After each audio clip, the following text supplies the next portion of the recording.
அன்பார்ந்த எனதருமை யூடியூப் நேயர்களுக்கு வணக்கம். குரு பிரம்மா, குரு விஷ்ணு, குரு தேவ, குரு மகேஸ்வர, குரு சாஸ்தா பரபிரம்ம தஸ்மை ஸ்ரீ குருவே நம. எல்லா மக்களும் என்ன சொன்னாங்க, நம்மளுடைய காரிய வெற்றிகள் மந்திர சித்தால் ஆகும். ஒவ்வொருவரும் என்ன சொன்னாங்கன்னா, உங்களுடைய ஒன்பதாம் பாவத்தில் இருக்கு. 9ஆம் பாவம் உங்களுடைய லக்கண புள்ளிக்கு, உங்களுடைய லக்கண புள்ளி ஒரு நட்சத்திரம் மாறும்.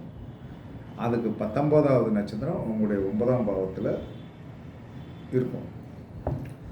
அந்த நட்சத்திரத்திற்கு உண்டான காயத்ரி மந்திரத்தை தினமும் சொல்லுங்க. அல்லது உங்களுடைய லக்கணத்திற்கு 5ஆம் பாவத்தில் உள்ள என்ன சொல்லலாம்னா, உங்களுடைய லக்கண புள்ளி ஒரு நட்சத்திரம் ஆகும். அதோடைய அணுஜென்ம நட்சத்திரம் 10வது நட்சத்திரம் 5ஆம் பாவத்தில் இருக்கும். அதற்குண்டான அந்த கிரகத்திற்குண்டான காயத்ரி மந்திரத்தை சொல்லும். இது ஒரு ரகசியம். நீங்கள் நினைச்சது அத்தனை நடக்கும். அபிலாசைகளை அனைத்தையும் பூர்த்தி பண்ணக்கூடியது உங்களுடைய லக்கண புள்ளிக்கு 19வது நட்சத்திரம். உங்களுடைய பிரபஞ்ச ரகசியத்தை கூட உங்களுக்கு எடுத்து கொடுக்கக்கூடிய சக்தி யார் என்று சொன்னால், உங்களுடைய லக்கண புள்ளிக்கு 10வது நட்சத்திரம். இது எந்த காலத்தில் உங்களுக்கு என்ன சொல்கிறாங்கன்னா, இரண்டு பொக்கிஷம் மாதிரி. இந்த இரண்டு பொக்கிஷம் மாதிரி இருக்கிற காரணத்தினால இதை எப்பயுமே பயன்படுத்தணும். இனி யாராக இருந்தாலும் உங்களுடைய 5வது கட்டத்தில் உள்ள அந்த லக்கண புள்ளிக்கு 10வது நட்சத்திரத்துக்கு உண்டான காயத்ரி மந்திரத்தையும், 9வது கட்டத்தில் உள்ள உங்கள் லக்கண புள்ளிக்கு 19வது நட்சத்திரத்துக்கு உண்டான காயத்ரி மந்திரத்தையும் அனுதினமும் விடாமல் சொல்லுங்கள். நேரம் கிடைக்கும் போதெல்லாம் சொல்லுங்கள். நீங்கள் லக்ஸுரியில் ஒரு மனிதனாக வந்துடுவீங்க. இது தெரிஞ்சுக்கிடுங்க. அதனால தான் நான் இன்னையிலிருந்து தான் நான் ஆரம்பித்தேன். என்ன காரணம், நான் என்ன சொன்னேன்னா, சும்மா எல்லாரும் யூடியூப் நேயர்களுக்கு வணக்கம் அப்படின்னு சொல்லிட்டு போகிறத விட என்ன சொன்னேன்னா, குரு பிரம்மா, குரு விஷ்ணு, குரு தேவ, குரு மகேஸ்வர, குரு சாஸ்தா பரபிரம்ம தஸ்மை ஸ்ரீ குருவே நம. இதுக்கு என்ன அர்த்தம் தெரியுமா? குரு பிரம்மா, குரு விஷ்ணு, குரு தேவ மகேஸ்வர, குரு சாஸ்தா பரபிரம்ம தஸ்மை ஸ்ரீ. இத்தனை பேருக்கு மேலே ஒருத்தர் இருக்கான். பிரம்மன், விஷ்ணு, மகேஸ்வரன், எல்லாத்துக்கும் மேலே என்ன சொன்னான்னா, இவர்களை கண்ட்ரோல் பண்ணக்கூடிய ஒரு குரு இருக்கார். அதனால தான் பரபிரம்ம இத்தனை பேருக்கு மேலாக இருக்கின்ற குருவை உன்னை வணங்குகிறேன் அப்படின்னு சொன்னாங்க. அதனால் இதை எல்லாரும் சொல்லணும்னா சொல்லலாம். ஏன்னா என்னுடைய 5, 9வது பாவத்திற்கு உண்டான நட்சத்திர புள்ளிகள் குரு பகவானாக இருக்கிறதுனால நான் இதை சொல்லுவேன். அதனால் உங்களுக்கும் இது யார் வேணாலும் சொல்லலாம். சொல்லுங்கள், நல்லா இருப்பீங்க. அப்போ இப்போ உங்களுக்கு தேவ ரகசியங்கள்லாம் தெரியணும். நாளைக்கு நடக்க போகிற விஷயம் இன்றைக்கி தெரியணும். இன்றைக்கி ஒரு உணர்த்துதல் இருக்கணும். இப்போ ஒருத்தர் என்ன சொன்னால், ஒரு பிரச்சனை வந்துருச்சு. இந்த பிரச்சனைக்கு தீர்வு இந்த மாதிரி தான் வரும் அப்படிங்கிறது சுட்டி காட்டக்கூடிய ஒரு ஆதிபத்தியமுடைய அந்த தேவ ரகசியத்தைக்கூடிய அந்த அனுமானுஷ்ய சக்தியை கொடுக்கக்கூடிய இதுன்னா 5ஆம் பாவம் தான். அப்போ இந்த 5ஆம் பாவத்திற்கு உண்டான நட்சத்திரம் இருக்கு இல்லையா, உங்களுடைய லக்கணத்திற்கு 5 குடையவர் யாரோ, அவருடைய நட்சத்திரத்தில் ஏதாவது ஒரு கிரகம் இருக்க வேண்டும். அப்போ நீங்கள் நினச்சது கூட நடத்தலாம். சில பேருக்கு இருக்காது. இல்லைன்னா என்ன செய்யணும்? இல்லைன்னா என்ன சொல்கிறான்னா, இல்லாத ஒன்றை, இப்போ நம்ம வீட்டில் பிள்ளை இருந்ததுன்னா தூக்கி கொஞ்சலாம். இல்லைன்னா பக்கத்து வீட்டு பிள்ளை கொஞ்சம் நேரம் வந்ததுன்னா தூக்கி கொஞ்சலாம். அவ்வளோதான். அதனால் இந்த லக்கணத்திற்கு 5ஆம் இடத்தில் எந்த கிரகம் உட்கார்ந்தாலும் அது உங்களுக்கு முன்னாடியே சமிக்கை கொடுக்கின்ற கிரகங்கள். லக்கணத்துக்கு 5ல் ஏதாவது ஒரு கிரகம் உட்காந்துருக்கா, அந்த கிரகம் வந்து உங்களுக்கு நன்மை செய்யக்கூடியது. அது பாவ கிரகமாக இருக்கட்டும், சுப கிரகமாக இருக்கட்டும், 8ஆம் இருந்தாலும் சரி. பாதகாதிபதி கோணம் ஏறிட்டான். பாதகாதிபதி கோணம் ஏறிட்டா வந்து என்ன சொன்னால் அவன் கொடுக்க வேண்டியது என்ன சொன்னால் டபுள் பங்காக கொடுக்கணும். அப்போ லக்கணத்திற்கு 5ஆம் இடத்தில் வந்து என்ன சொன்னா எந்த கிரகம் இருந்தாலும் அந்த கிரகத்தால் வந்து நமக்கு ஒரு அனுமானிச சக்தி வந்து கிடைக்கும். லக்கணத்திற்கு 5 குடையவனோடு கேதுவுடைய தொடர்பு கிடைக்கும்.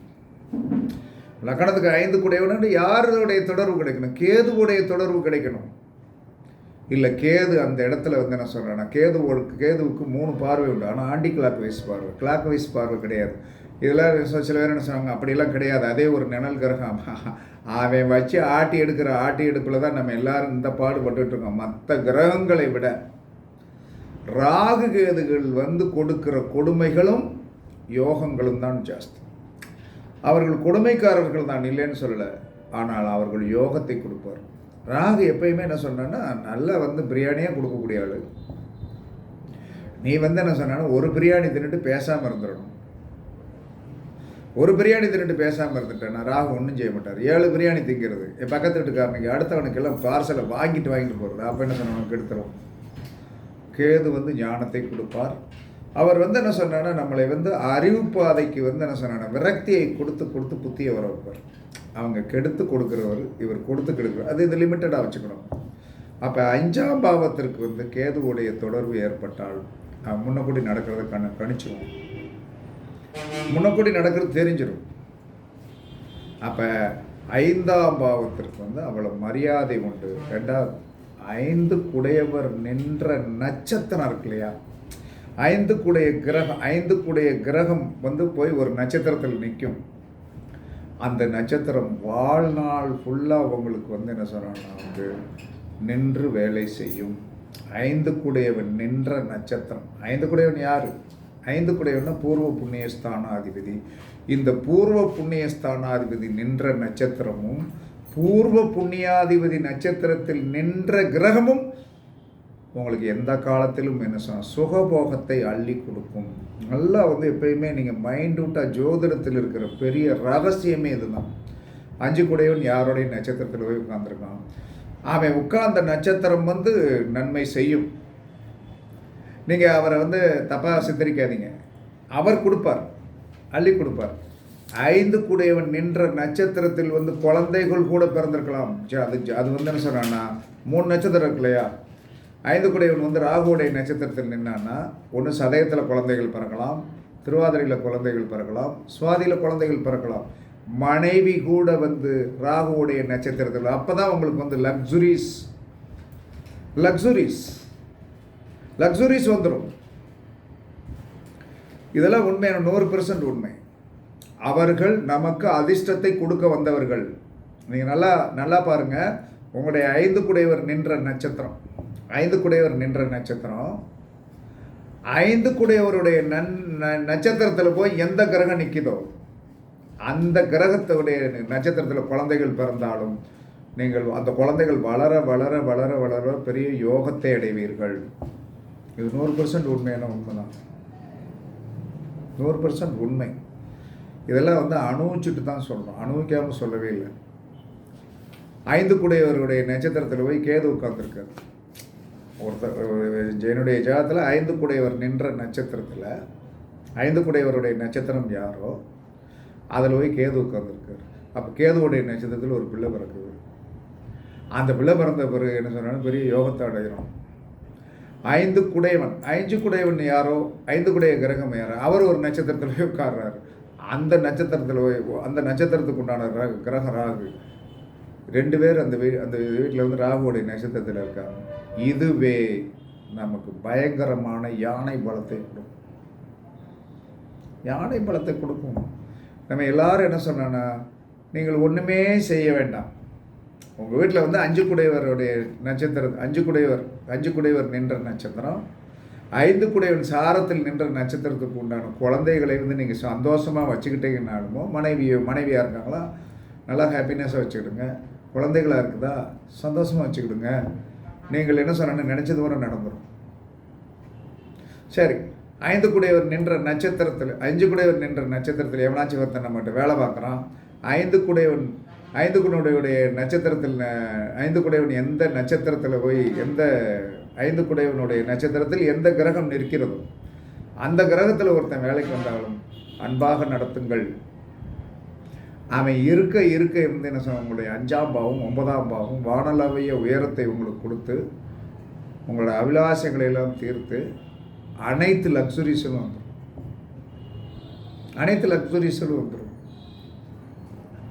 அதே மாதிரி உங்கள் கரணநாதன் நின்ற நட்சத்திரத்துக்கு 2வது நட்சத்திரத்தில் எவனாச்சும் வேலைக்கு வந்துட்டானா வச்சுக்கிடுங்க, சூப்பராக வேலை செய்யும். உங்களுடைய கரணநாதன் நின்ற நட்சத்திரத்துக்கு 27வது நட்சத்திரத்தில் எவனாச்சும் உங்களுக்கு தொடர்பு கிடைக்குதா, அவனுக்கு நல்லா காப்பி ஈப்பி வாங்கி கொடுத்து சோறு வாங்கி போட்டு நல்லா குளுமைப்படுத்துங்க. உங்கள் கரணநாதன் நல்லா வேலை செய்ய ஆரம்பிச்சிடும். ஒன்றுக்கு டபுளாக வேலை செய்வான். இதெல்லாம் ஜோதிட உண்மைகள். இதை நம்ம தெரியாமல் என்ன சொல்கிறான்னா பழனிக்கு போகிறோம், திருச்செந்தூருக்கு போகிறோம், அவர்களெல்லாம் நான் குறையெல்லாம் சொல்லலை. எல்லாம் பாத யாத்திரைகளை பார்த்தீங்கன்னா பாத யாத்திரைகள் என்ன அளவு ஊற்றி என்ன எல்லாம் போகிறாங்க. போய் என்ன சொன்னான்னா அவருடைய நம்பிக்கை ஜெயிக்கிறது. ஆனால் கர்மாவை அவர்களால் ஜெயிக்க முடியல. கர்மாவை ஜெயிப்பதற்கு ஜோதிடம் தெரிஞ்சிருக்கணும். தெய்வ பலம் என்பது உங்களுக்கு வெளிச்சம் போட்டு காமிக்கக்கூடிய ஒரு சக்தி. இப்போ நான் யூடியூப்லேருந்து பேசிகிட்டு இருக்கேன். எனக்கு இந்த யூடியூப்பில் இருந்த இந்த செல்லுக்கு மேலே ஒரு லைட் எரியுது. அது தெய்வ பலம். எனக்கு வெளிச்சத்தை காட்டுது. நான் பேசுகிறேன் ஜோதிடம். அப்போ தெய்வம் என்பது ஒரு டிரான்ஸ்ஃபார்மர், மின்சக்தியை வைத்திருக்கிற ஒரு டிரான்ஸ்ஃபார்மர். அதிலிருந்து நமக்கு தேவையான இடத்தில் ஒளியை கொண்டு செலுத்தி நாம் சக்ஸஸ் பண்ணக்கூடியது ஜோதிடம். அப்போ எல்லாரும் சொல்லுவாங்க, நான் அந்த கடவுளை கும்பிட்டேன், இந்த கடவுளை கும்பிட்டேன், முருகனை கும்பிட்டேன், அவனை கும்பிட்டேன், இவனை கும்பிட்டு ஒன்றும் நடக்கலையப்பா அப்படிம்பாங்க. எல்லா கடவுளும் ஒளி கொடுக்கக்கூடியது. அந்த ஒளியை வாங்கி சரியான இடத்தில் போய் ஃபிட் பண்ணி என்ன சொன்னா வெளிச்சத்தை கொண்டு கொடுக்கக்கூடிய சக்தி குரு பகவானிடம்தான் உண்டு, குருவிடம்தான் உண்டு. அந்த குரு தான் என்ன சொல்றான்னா மனித ரூபத்தில் இருக்கிறார்.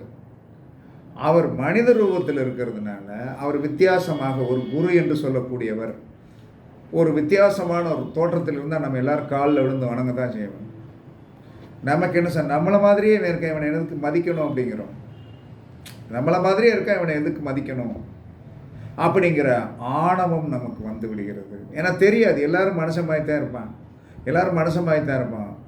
ஆனால் எல்லாரும் இப்போ நம்ம என்ன சார், அந்த சித்தர்கள் அப்படி தாடி வச்சுட்டு என்ன சார் திருவண்ணாமலைக்கு போனோம்னா என்ன சார் விரட்டி அடிக்காரு. அவன் குனிஞ்சு கொடுக்குறாங்க. அப்போ என்ன சொல்கிறான்னா இந்த அடி விழுந்தது 4 நாள் நம்ம கர்மா போகுமா அப்படின்னு அவன் குனிஞ்சு கொடுக்குறான். அப்போ அந்த ஆதிபத்தியமுடைய அமைப்புகளை நீங்கள் ஜாதகத்தில் பார்க்கலாம். அது யாருக்கும் தெரியல. இருந்தாலும் என்ன சொல்கிறான்னா ஒவ்வொருத்தருடைய வழி என்ன சொல்கிறான்னா தன்னுடைய கர்மாக்களை அழிப்பதற்கும் தான் எண்ணிய எண்ணங்களை செயல்படுத்துவதற்கும் ஏதாவது ஒரு வழி கிடைத்து விடாதா என்று போராடி கொண்டிருக்கிறோம். அந்த போராட்டத்தை சரியான வழியில் நீங்கள் போனீர்கள் என்று சொன்னால் நீங்கள் இருக்கின்ற காலம் வரை என்ன சொன்னான்னா சிறப்பாக இருக்கலாம். அது உங்கள் ஜாதகத்துக்குள்ளே தான் இருக்கும். உங்கள் ஜாதகத்தை தவிர எங்கேயுமே கிடையாது. இந்த உடம்பில் தான் இந்த ஜாதகத்தை ஃபிட் பண்ணணும். இந்த உடம்பு தான் உங்கள் ஜாதகமும் உங்களுடைய தலை முதல் பாதம் வரைக்கும் வந்துச்சு. உங்கள் ஜாதகத்தை என்ன சொல்லலாம்னா ஃபிட் பண்ணியிருக்குது. அதன்படி தான் இன்றைக்கு வரைக்கும் நடந்துகிட்டு இருக்குது.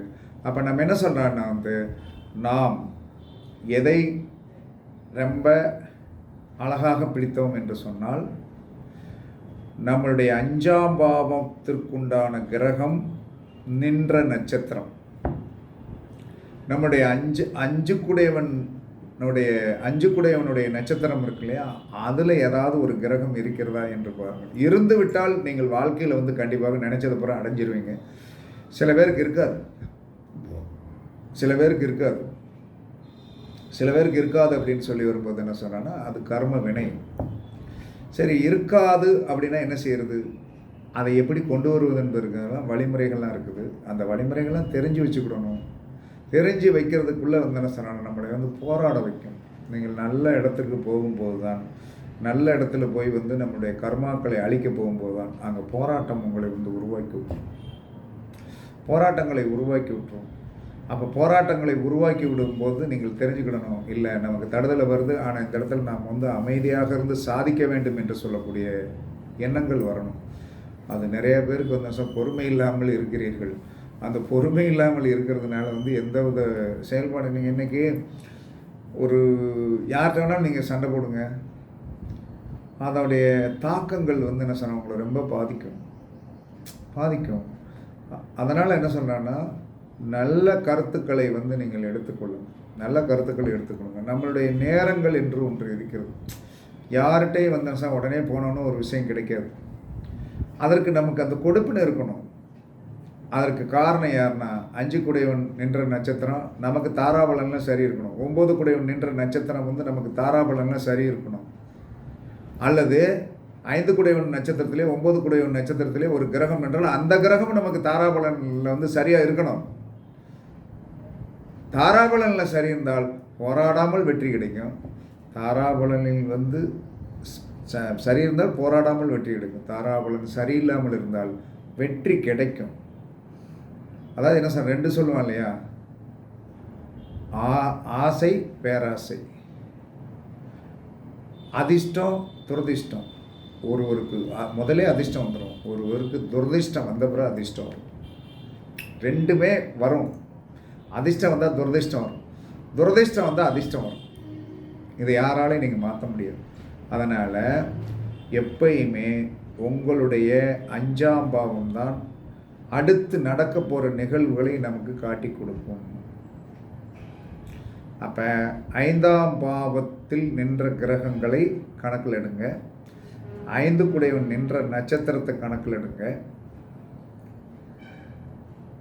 5 குடையவன் எந்த நட்சத்திரமோ அதில் எந்த கிரகம் நிற்கிறது என்று பாருங்கள். இருந்து விட்டது என்று சொன்னால் உங்களுக்கு உணரக்கூடிய ஒரு சக்தி வந்து கண்டிப்பாக கிடைச்சிடும். அதனால் கிடைக்காதுலாம் நினைக்காதீங்க, கண்டிப்பாக கிடைக்கும். அதை பயன்படுத்துங்கள். அப்போ தேவ ரகசியம் என்பது நாளைக்கு நடக்க போகிற நிகழ்வுகளை சுட்டி காட்டுவதும் நம்முடைய அபிலாசைகளை பூரா அனுபவிக்க வைப்பதும் உங்களுடைய 5ஆம் பாவம் தான். அதனால் 5 குடையவன் நின்ற நட்சத்திரத்தை கெட்டியாக பிடித்து கொள்ளுங்கள். 5ஆம் பாவத்திற்குண்டான கிரகத்திற்குண்டான நட்சத்திரம் யாரோ அந்த 3 நட்சத்திரத்தில் ஏதாவது ஒரு கிரகம் இருக்கிறதா என்று பாருங்கள். அந்த கிரகத்தின் மூலமாகவும் 5 குடையவன் நின்ற நட்சத்திரத்தின் மூலமாகவும் மாட்டு வண்டியை பூட்டி போக வேண்டிய பயணத்தை வந்து தாராளமாக செய்யலாம். இதில் ஒரு பெரிய ரகசியம் என்னென்னா, 5 குடையவனோடு கேது சம்பந்தப்படுகிறதா என்று பாருங்கள். கண்டிப்பாக பெரிய யோகத்தை கொடுக்கும். இதெல்லாம் நுணுக்கமாக நம்ம ஜாதகத்துக்குள்ளே பார்க்க வேண்டியது. பலன் பெறுங்கள், வெற்றி பெறுங்கள் என்று கூறி இங்கே இந்த தாமரை மோதிரம் கிடைக்கும். ஒரு 3 மோதிரம் அனுப்ப வேண்டியது இருக்குது, அனுப்ப முடியல. இன்றைக்கி 2 குரியர் அனுப்புகிறேன், நாளைக்கு எப்படி ஒரு 3 குரியர் அனுப்பணும். எப்படி சனிக்கிழமைக்குள்ளே மேக்ஸிமம் எல்லாத்துக்கும் அனுப்பணும். அதனால் தாமரை மோதிரம் வாங்குங்க, வலம்புரி சங்கு வாங்குங்க, ரசமணி விநாயகரும் பாதரச விநாயகரும் வாங்குங்க. கண்டிப்பாக உங்களுக்கு நிறையா வந்து என்ன சொன்னால் அதன் மூலமாக பல வெற்றிகள் கிடைக்கும் என்று கூறி உங்களிடமிருந்து விடைபெறுவது சிப்பிப்பாறை ஜோதிடர் சாதி ராகவன் ஜெயபாலாஜி. சுகமே சூழ்க, சுகமே சூழ்க. வாழ்க வளமுடன், வாழ்க வளமுடன். வணக்கம், வணக்கம், வணக்கம், வணக்கம்.